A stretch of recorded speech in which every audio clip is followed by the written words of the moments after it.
हजरत दाऊद अलैहिस्सलाम अल्लाह ताला के बरगजीदा नबी और अजीम बादशाह थे।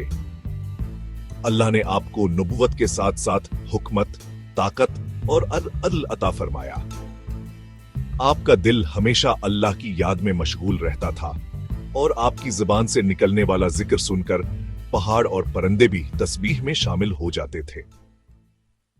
अल्लाह ताला ने हजरत दाऊद अलैहिस्सलाम को एक अजीम मौजिजा इता फरमाया।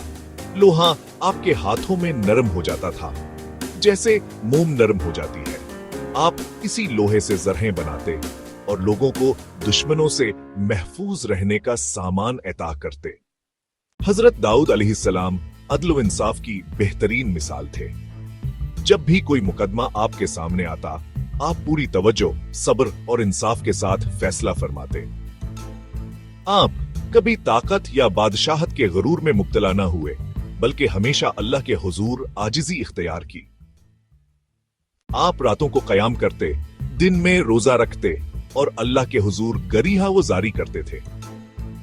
आपकी आवाज में ऐसी तासीर थी कि जब आप ज़बूर की तिलावत करते तो फजा में रूहानियत फैल जाती।